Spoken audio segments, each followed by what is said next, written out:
Bonjour et bienvenue sur la chaîne de Monsieur Porc, la chaîne qui fait du score sans effort face aux morts vivants, les voilà.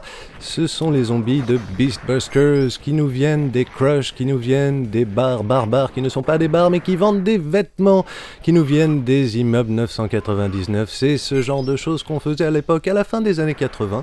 Et ben ma foi, on se tapait du Operation Wolf, Operation Thunderbolt, des trucs comme ça.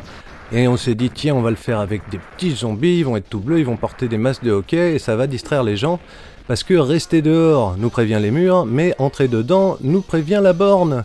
Et c'est comme ça qu'on s'amuse en rentrant dans des couloirs façon contrat, parce que dans Operation Wolf, on est plus en mode jungle, en mode je me détends, alors que là c'est le mode sérieux de l'industrie, où on imite des scènes de Robocop, mais on peut même pas tirer dans les couilles du mec. On se dit c'est un peu dommage, mais bon, il a des lunettes noires, il a quand même fait l'effort de mettre une cravate, on va pas trop lui en vouloir, et là, c'est horrible, et là ça se transforme en la fin de Men in Black des années avant, ça part en couille. Mais voilà, je trouve que Beastbusters est un jeu qui fait quand même pas mal d'efforts pour distraire de par son contenu dans cette fabuleuse compilation qu'on appelle la SNK 40th Anniversary, parce que ça faisait quand même 40 ans en 2018 qu'ils nous faisaient des petits jeux dans la petite arcade SNK et qui sont bien fiers de nous montrer leurs meilleurs efforts de ces époques-là, même si certains ne sont pas disponibles directement sur la cartouche sur Switch. Et oui, il faut les télécharger.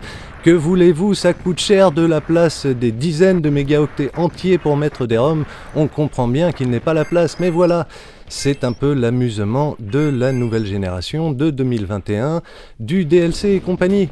Et on se retrouve face à des boss qui ressemblent à Krang, donc on se dit que ça vaut le coup quand même, malgré la maniabilité qui est un peu dure, parce que ça se recentre tout le temps dans cette émulation de jeu de tir que je ne comprendrai jamais vraiment, mais qui est ma foi fort distrayante, parce qu'il y a des jolis boss, il y a des jolis ennemis, il y a des jolis sons bien des années 80 qu'on les reconnaît qui sont bien, il y a des cerveaux qui s'en vont, et voilà, c'est fini.